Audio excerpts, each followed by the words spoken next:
भारतीय नौसेना की ये तैयारी पड़ेगी देश के दुश्मनों पर भारी। अब प्रहार करेगा ये विमान, निकल जाएगी दुश्मनों की जंग। समुद्री सुरक्षा को सुनिश्चित करने वाला ये विमान अब जा पहुंचा है चीन सीमा पर।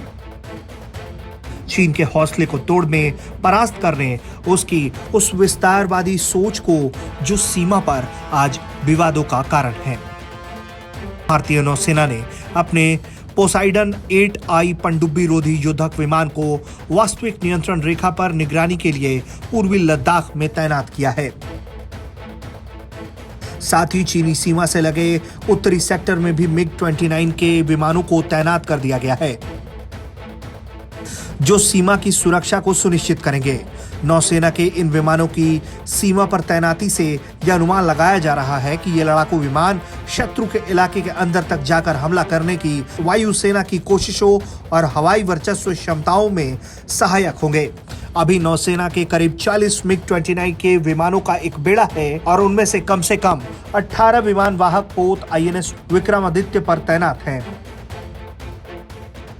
वायुसेना ने सुखोई 30 MKI, जगुआर और मिराज 2000 जैसे अग्रिम मोर्चे के लगभग अपने सभी तरह के लड़ाकू विमानों को पूर्वी लद्दाख में और LAC के आसपास के अन्य स्थानों पर तैनात किया है।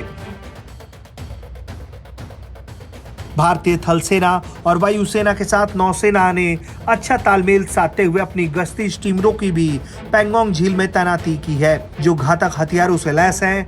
चीन के खिलाफ भारतीय सैन्य बलों ने अपनी तैयारियां बढ़ा दी हैं। अब हालात कितने भी कठिन हो, भारतीय सेनाएं चीन को मजा चखाने के लिए पूरी तरह से तैयार हैं। मई महीने के पहले सप्ताह में सीमा पर शुरू हुई गतिरोध के मद्देनजर भारतीय सैन्य बलों ने सीमा पर अपनी तैयारियों को और भी ज्यादा पुख्ता कर लिया है। इस बीच खबर यह भी है कि हिंद महासागर क्षेत्र में भारत की लंबी दूरी की पनडुब्बी रोधी, टोही, निगरानी और इलेक्ट्रॉनिक जैमिंग क्षमताओं को अगले साल अमेरिका से 4 और P-8I मल्टी मिशन विमानों के शामिल होने से और बल मिलने वाला है।